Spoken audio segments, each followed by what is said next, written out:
కుంభం వారికి గనక చూసుకున్నట్లయితే ప్రస్తుతం మీకు లగ్నంలో రాహు యొక్క సంచారం, రాశిలో సప్తమంలో కేతువు, ధనస్థానంలో డిఫరెంట్ ఎనర్జీస్ గల గ్రహాలు కలిసి ఉన్నాయి. అంటే శని, కుజుడు, రవి కలిసి ఉంటే ఆ రవి 14వ తేదీ వరకు వాటితో కలిసి ఉండి 14వ తేదీకి 3లోకి వెళ్ళిపోతాడు, మేషంలోకి. ఇక బుధుడు రాశిలో రాహువు బుధుడు ఉంటూ ఆ యొక్క రాహువు రెండో స్థానంలోకి ఆ యొక్క బుధుడు రెండో స్థానంలోకి వెళ్తాడు రాహువును వదిలి 11వ తేదీ నుంచి. మరి 5వ స్థానంలో గురువు, సప్తమంలో కేతువు. ఈ యొక్క గ్రహస్థితిని అనుసరించి చంద్రుడైతే నెలంతా తిరుగుతాడు.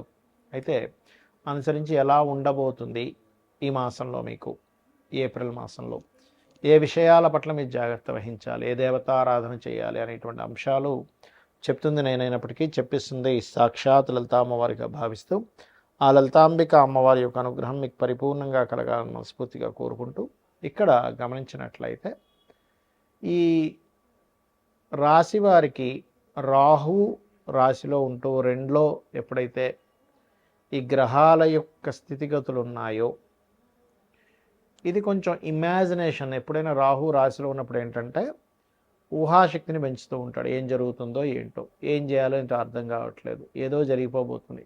ఒకవైపు ఆశ అలాగే ఉంటుంది, భయం అలాగే ఉంటుంది. కాబట్టి మీరు ఉదయం నిద్ర లేచిన వెంటనే ఒక్క నిమిషం, ఒక 10 నిమిషాల పాటు దుర్గాదేవిని ఫలాపేక్షరహితంగా మనస్ఫూర్తిగా ధ్యానం చేసుకోండి. ఓం దుమ్ దుర్గాయ నమః అనే మంత్రాన్ని. అలాగే ధనస్థానంలో అధిక గ్రహాలు ఉన్నాయి కాబట్టి ధన విషయంలో, కుటుంబ విషయాల్లో కొన్ని ఇన్వెస్ట్మెంట్స్ చేసిన అంశాల మూలంగా కొంత ఘర్షణలు ఏర్పడుతూ ఉంటాయి. ఆ విషయంలో జాగ్రత్తగా ఉండండి. స్త్రీల యొక్క పరిచయం ఏర్పడుతుంది, స్త్రీలకైనా పురుషులకైనా. 19వ తేదీ లోపల 3లో శుక్రుడు ఉన్నాడు కాబట్టి, రవి కూడా 3లోకి వెళ్తున్నాడు కాబట్టి కొంత గవర్నమెంట్ వ్యక్తులు, మెడికల్ రిలేటెడ్ రంగాల్లో ఉండేటువంటి వారితో కూడా కొత్త పరిచయాలు ఏర్పడతాయి. మీకు ఏదైనా ప్రాపర్టీ తీసుకోవాలి, కన్స్ట్రక్షన్ చేయాలి, ఇట్లాంటి వాటికి ఏదైనా కారు, వాహనాలు లాంటిది కొనుక్కోవాలి, లేకపోతే ఆర్ట్స్ రిలేటెడ్ సంబంధించినటువంటి ఏదైనా మీరు చేయాలి అని అనుకుంటే మీకు ఏప్రిల్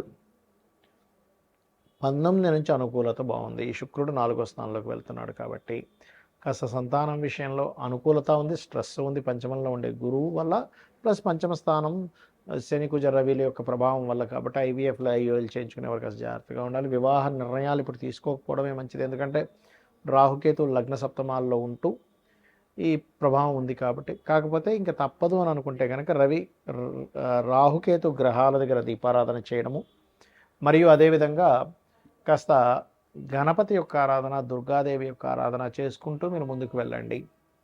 ఎందుకంటే లగ్నంలో రాహు, సప్తమంలో కేతు ఉన్నా, లగ్నంలో కేతువు, సప్తమంలో రాహు ఉన్నా, అది జీవుణ్ణి, జీవిత భాగస్వామిని సూచించేటువంటి రాసులు అవుతాయి. అక్కడ రాహుకేతులు ఉండడం వల్ల మిస్అండర్స్టాండింగ్స్, మిస్కమ్యూనికేషన్స్ ఎక్కువ అవుతూ ఉంటాయి ఈ సమయంలో వివాహాలు చేసుకుంటే. ఇక ఉద్యోగ అవకాశాలు అయితే బాగానే ఉంటాయి, డోంట్ వరీ. ఇక మీకు ముఖ్యంగా ఉద్యోగ సంబంధించిన విషయంలో కొంత కుటుంబ సభ్యులతో కూడా కొంత ఘర్షణ వాతావరణం ఉంటుంది. అయితే మీకు ఉద్యోగపరంగా బాగుండాలంటే ఓం మాణిక్య మకుటాకార జానుద్వయ విరాజితాయ నమః చేసుకోండి, అన్ని విధాలు బాగుంటుంది. మరి ఈ మనం చూస్తూ ఉన్నాం గతంలో ఒక 5-6 నెలల క్రితమే ఈ వార్ రిలేటెడ్, పోయిన సంవత్సరమే చెప్పుకున్నాం ఈ వార్ రిలేటెడ్ సంబంధించినవి పెరుగుతూ ఉంటాయని. చాలామంది అడుగుతుంది ఏంటంటే ఈ వార్ రిలేటెడ్ సంబంధించిన వాటి మూలంగా ఫ్యూచర్లో ఇంకా ఎలా అవ్వనుంది అని చాలామంది నాకు ఫోన్ చేసి అడుగుతూ ఉన్నారు. ఎందుకంటే గతంలో మనం ప్రిడిక్ట్ చేశాం కాబట్టి దాని గురించి చాలామంది అడగడం జరుగుతుంది. ఏమండి ఈ వారు 10-15 రోజులు ఆగిపోతుందా, లేకపోతే నెలల తరబడి వెళ్తుందా అనేటువంటిది. కాకపోతే ఇక్కడ విషయం ఏంటంటే ఇది ఇంత తొందరగా ఆగదు. కారణం ఏమిటి, దీనికి శాస్త్రంలో ఏమైనా పర్టికులర్గా కొన్ని ఉన్నాయా అంటే ఖచ్చితంగా సూత్రాస్ ఉన్నాయి శాస్త్రంలో.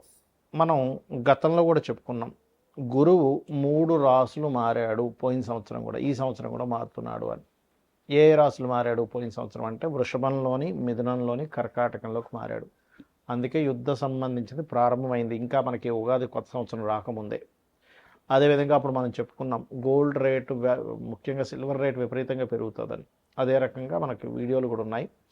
అండ్ పీఠాధిపతులు గొడవలు పెట్టుకోవడం, ఇవన్నీ కారణం అదే. అయితే ఈ సంవత్సరం కూడా కర్కాటకంలో మనకి మిథునంలో ఉండేటువంటి గురువు కర్కాటకంలోకి, సింహంలోకి మారుతున్నాడు. గతంలో ఏం జరిగింది, వృషభంలో ఉండే గురువు మిథునంలోకి వచ్చి కర్కాటకంలోకి వచ్చి మళ్ళీ వెనక్కి వచ్చాడు.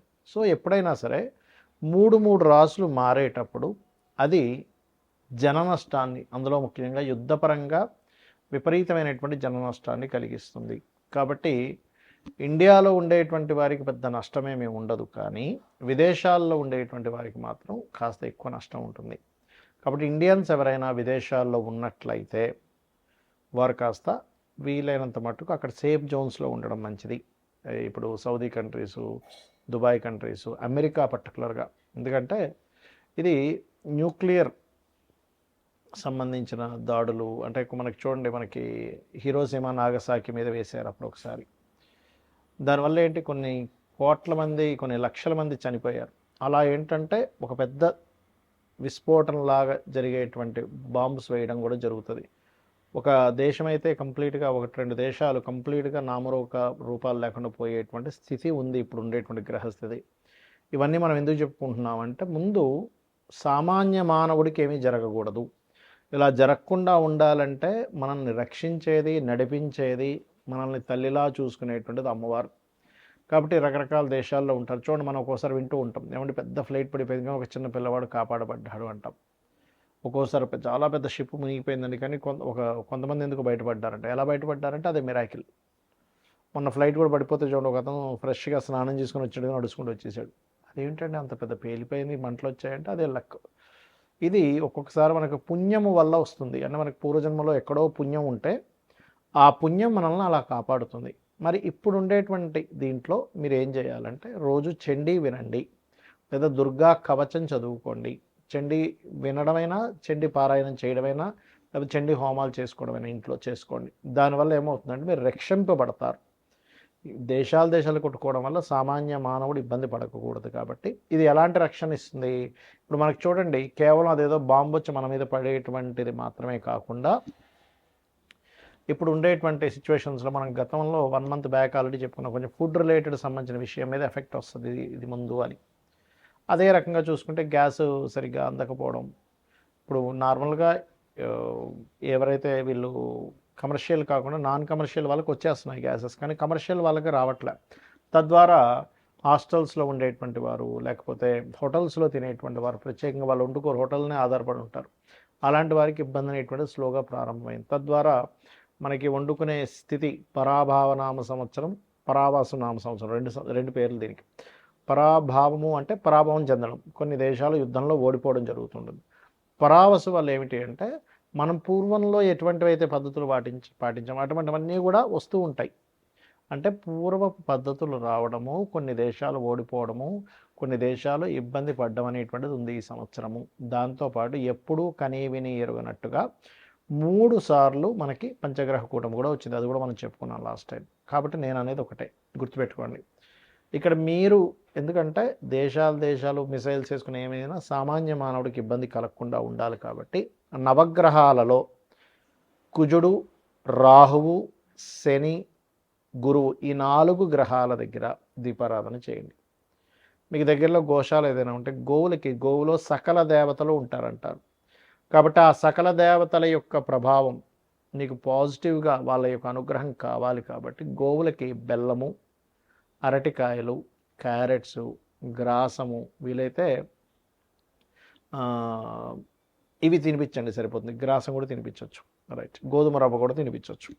ఇవి చేయండి. ఇక్కడ మరొక విషయం ఏంటంటే, మనం రాశి ఫలాలు చెప్పుకుంటున్నాం కదా, దీనికంటే ప్రధానంగా మీ పర్సనల్ చార్ట్ చూసుకోవాలి. అంటే మీ పర్సనల్ చార్ట్లో లగ్నం ఎలా ఉంది, లగ్నం వల్లే మీరు ఎంత ఎదగలేకపోతున్నారు, ఎందుకు ఇబ్బంది పడుతున్నారో తెలుస్తుంది. ధనస్థానాన్ని చూసుకుంటే మీ పర్సనల్ చార్ట్లో మీకు ధనము ఏ దేవతను ఆరాధించడం ద్వారా ధనం వస్తుంది, ఏ మార్గంలో వెళ్ళడం ద్వారా మీరు ఫైనాన్షియల్గా బాగా గ్రో అవుతారు, ఎప్పుడు ఎవరికి ధనం ఇవ్వచ్చు, ధనం విషయంలో ఎప్పుడు డైరింగ్ చేయొచ్చు, ఎప్పుడు జాగ్రత్తగా ఉంచుకోవాలి, ఎప్పుడు కొరత వస్తుంది అనే విషయం క్లారిటీ వస్తుంది. అదేవిధంగా అన్నదమ్ముల విషయం కావచ్చు, చదువు విషయం కావచ్చు, సంతానం విషయం కావచ్చు, వివాహం ఎప్పుడు చేసుకోవాలి, ఎప్పుడు చేసుకోకూడదు అనేటువంటిది, కెరియర్ పరంగా ఎటువంటి కెరియర్లో మీరు సెట్ అవుతారు, వ్యాపారాలు మీకు కలిసి వస్తాయా లేదా, విదేశాలకు వెళ్ళాలా, ఇక్కడే ఉండాలి, ఇలాంటి అనేకమైనటువంటి అంశాలు మీ పర్సనల్ చార్ట్లో ఉంటాయి. సరే, మీ పర్సనల్ చార్ట్ తెలియదు, అలాంటప్పుడు నిత్యము లలితా సహస్రనామాల యొక్క శ్రవణము, పఠనము చేయండి. ఖచ్చితంగా మీకు బాగుంటుంది. శ్రీమాత్రే నమః.